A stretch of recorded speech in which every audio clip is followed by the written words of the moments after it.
Le passage d'aujourd'hui est Genèse 34, 25, 31. Lisons-le ensemble.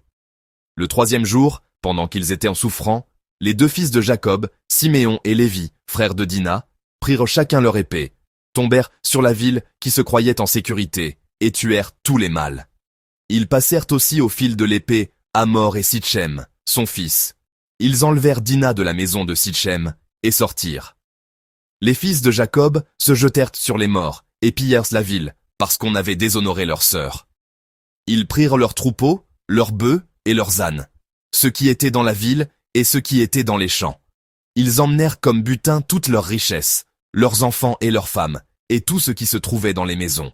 Alors Jacob dit à Siméon et à Lévi, « Vous me troublez en me rendant odieux aux habitants du pays, aux Cananéens et aux Phéréziens. Je n'ai qu'un petit nombre d'hommes, et ils se rassembleront contre moi.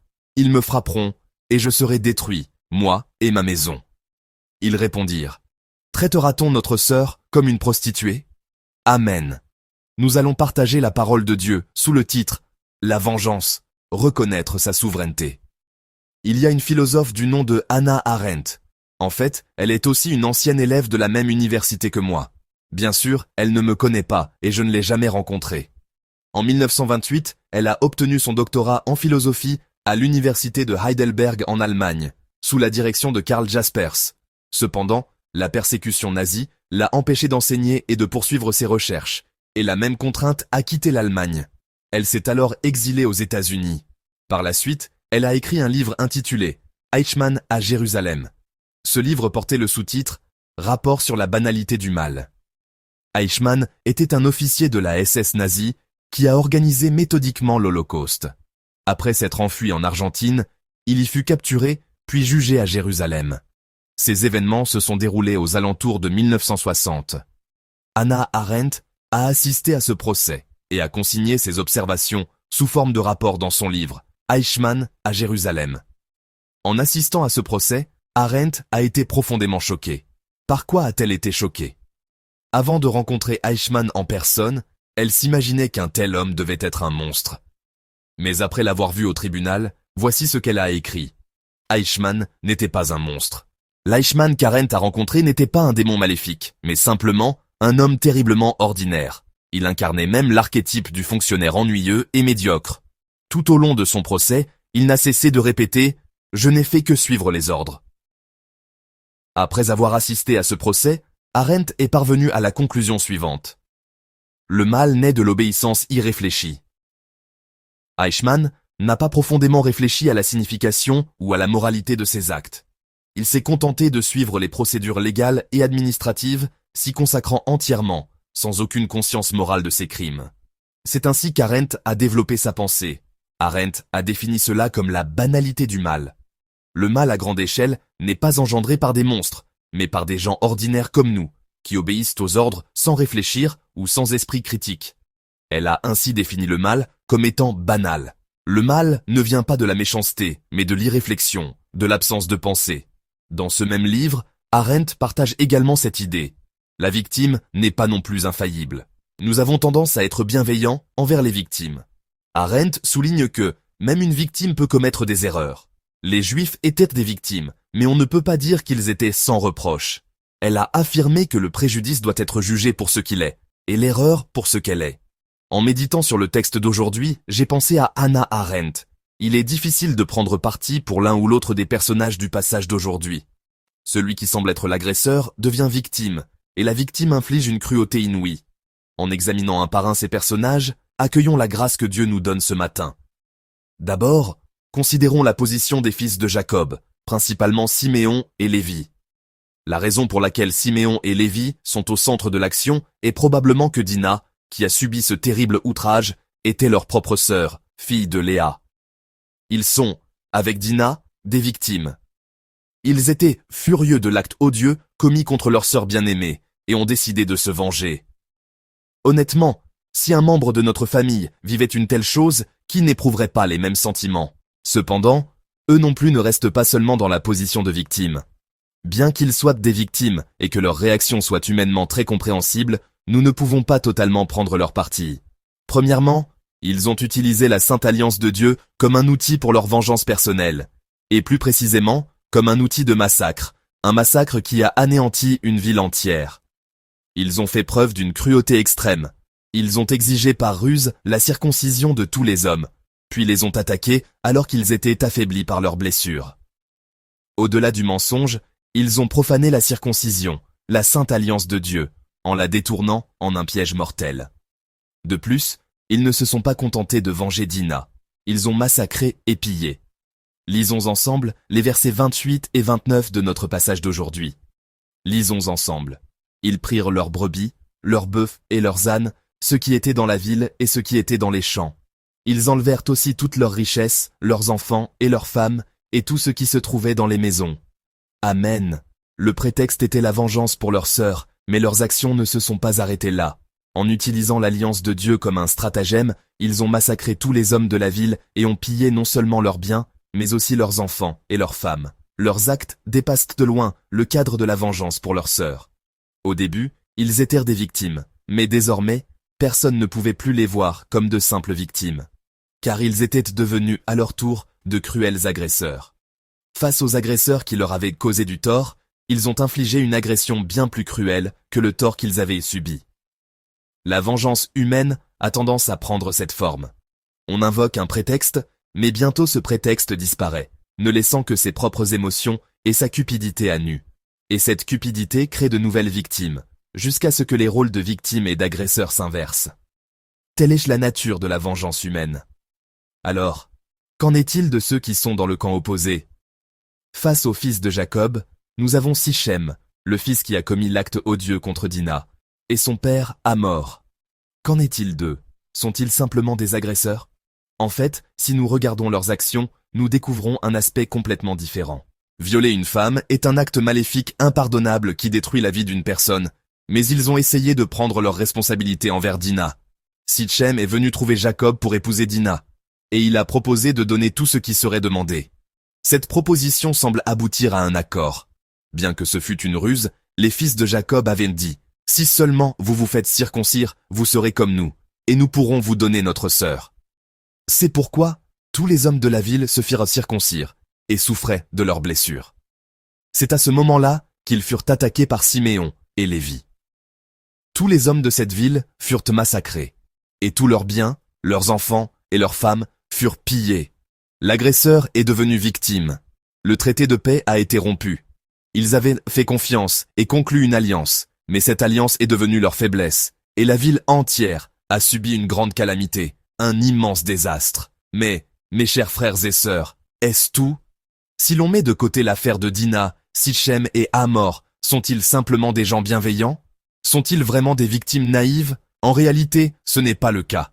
Eux aussi avaient clairement une autre intention, un autre objectif.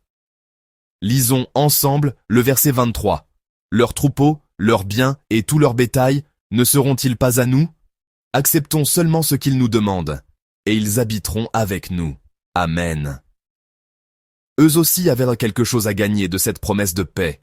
Sichem et Hamor persuadent les habitants de la ville en disant « Leurs troupeaux, leurs biens et tout leur bétail ne seront-ils pas à nous ?» Ils ne pensent pas seulement à épouser Dina, ni simplement à faire la paix avec la famille de Jacob. Ils ont déjà élaboré un plan pour s'emparer des biens de Jacob, de ses possessions. Bien qu'ils soient passés d'agresseurs à victimes, ils ne sont pas des victimes entièrement innocentes. Si l'attaque surprise de Siméon et Lévi n'avait pas eu lieu, ils se seraient peut-être retrouvés une fois de plus dans la position d'agresseurs, s'emparant des biens de Jacob. Enfin, examinons la position de Jacob. Qu'en est-il de Jacob? Sa fille Dina a subi un acte odieux. Pourtant, dans tout le passage, on ne ressent absolument aucune émotion de sa part. On en vient à se demander s'il est vraiment le père d'une fille qui a subi une telle épreuve. Lisons les versets 5 et 6 du chapitre 34 de la Genèse. Jacob apprit qu'il avait déshonoré Dina, sa fille. Et, comme ses fils étaient au champ avec son troupeau, Jacob garda le silence jusqu'à leur retour. Hamor, père de Sichem, se rendit auprès de Jacob pour lui parler. Amen. En apprenant la nouvelle concernant Dina, quelle est l'attitude de Jacob? Il garde simplement le silence. Aucune agitation émotionnelle ne semble se manifester. Cette attitude est totalement différente de celle du père de Sichem. le père de Sichem montre une attitude active en se précipitant vers Jacob. Mais Jacob ne fait rien, adoptant une posture passive. Face à cette scène, nous en arrivons naturellement à cette pensée. Est-ce parce que Dina est la fille de Léa? Elle n'est pas née de la femme que Jacob aimait, mais de Léa, la femme qu'il n'aimait pas. Contrairement à ce Jacob silencieux, la colère de ses fils Siméon et Lévi peut s'expliquer par le fait qu'ils étaient les frères germains de Dina. Quoi qu'il en soit, pour un père confronté à la douleur de sa fille, l'attitude de Jacob est extrêmement décevante. Cette déception est encore plus accentuée au verset 30. Lisons ensemble le verset 30. Alors, Jacob dit à Siméon et à Lévi, « Vous me troublez, en me rendant odieux aux habitants du pays, aux Cananéens et aux Phéréziens. Je n'ai qu'un petit nombre d'hommes, et ils se rassembleront contre moi, ils me frapperont, et je serai détruit, moi et ma maison. » Amen. Jacob réprimande ses fils à leur retour du massacre et du pillage. Mais le contenu de sa réprimande est purement égoïste. Vous m'avez attiré des ennuis, et maintenant, à cause de vous, je risque d'être anéanti, moi et ma maison. La seule préoccupation de Jacob, c'est lui et encore lui. On ne trouve nulle part de souci pour sa fille qui a vécu une telle épreuve. Il n'y a que cette image d'un homme qui s'inquiète pour lui-même. Il ne s'inquiète que de la rupture de la paix avec les tribus voisines et du danger qu'il court. C'est sa seule préoccupation. D'un point de vue spirituel, c'est la même chose. Il n'y a aucune trace de foi du genre « Dieu me protégera, Dieu protégera ma famille ». Jacob ne cherche qu'à sauver sa peau. Dans ses inquiétudes, il n'y a ni sa fille, ni ses fils, ni même Dieu. Il apparaît comme un autre agresseur dans ce récit. Dans le cœur de Dina, comme dans celui de Siméon et Lévi, le père, Jacob, inflige à son tour une profonde blessure. Cet agresseur, Jacob, est simplement terrifié à l'idée de devenir lui-même une victime. Chers frères et sœurs, voilà l'histoire du passage d'aujourd'hui. On ne sait vraiment pas de quel côté se ranger. On ne sait pour qui avoir de la pitié. Plusieurs personnes ont subi une violence cruelle, mais il est très difficile de les considérer comme de simples victimes, car elles aussi, à un moment donné, sont devenues des agresseurs. Le mal, ainsi, dépasse la banalité pour devenir universel et généralisé. Pourquoi en est-il ainsi? Pourquoi une telle chose se produit-elle? C'est parce que telle est la nature de la vengeance humaine. La vengeance, en un mot, est le moment où la victime se transforme en agresseur, où les rôles de victime et d'agresseur s'inversent. Une vengeance juste, en réalité, n'existe pas sur cette terre, car la vengeance ne rétablit jamais la justice. La vengeance ne fait qu'engendrer une nouvelle vengeance. Ainsi, le mal tourne en rond, créant ce qu'on appelle un cercle vicieux. La vengeance est un cercle vicieux par excellence. Mais, mes chers amis, regardez bien ce qui s'est passé ensuite. De quoi s'inquiète Jacob? Il craint pour son avenir. Mais que s'est-il réellement passé? Jacob redoutait que les tribus voisines se retournent contre lui et le détruisent. Mais est-ce que cela s'est produit? Non. Ce que Jacob craignait n'est pas arrivé. Le cycle du mal ne s'est pas poursuivi. Il a été brisé. Dans le chapitre suivant, Jacob montera à Bethel, et l'ère de Jacob prendra fin peu à peu pour laisser place à l'ère de Joseph. Comment se fait-il que ce que Jacob craignait ne se soit pas produit? Pourquoi le cycle du mal ne s'est-il pas poursuivi par une autre vengeance? C'est parce que derrière ces personnages, il y a quelqu'un d'autre. Derrière ces gens qui sont à la fois victimes et agresseurs, il y a celui qui est souverain sur toute l'histoire. Il met un terme à cette spirale de vengeance, à ce cercle vicieux du mal. Celui qui agit ainsi, c'est notre Dieu. Derrière ce passage d'aujourd'hui, il y a notre Dieu. Dieu protège la famille de Jacob, et Dieu empêche une deuxième, une troisième vengeance. C'est notre Dieu qui reste souverain sur toute l'histoire. Pourquoi Dieu agit-il ainsi? Voici la réponse. Lisons ensemble le verset 29 du chapitre 27 de la Genèse. Que des peuples te soient soumis, et que des nations se prosternent devant toi. Sois le maître de tes frères, et que les fils de ta mère se prosternent devant toi. Maudit soit quiconque te maudira, et béni soit quiconque te bénira. Amen.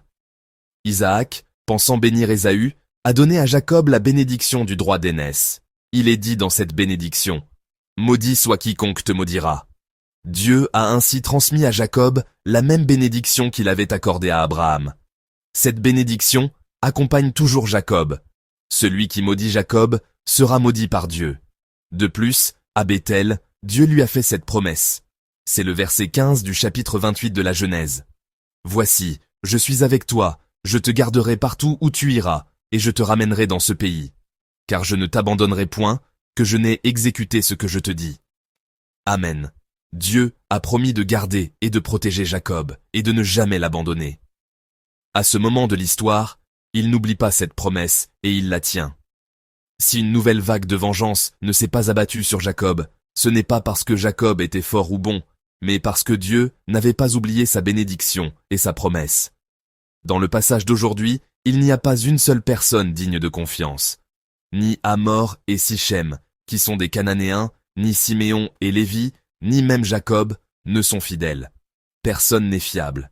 Mais derrière eux, il y a quelqu'un d'invisible. C'est lui qui, n'oubliant pas la promesse faite des décennies plus tôt, accomplit sa parole et sa promesse exactement comme il l'avait dit. Le passage d'aujourd'hui est l'œuvre de ce Dieu.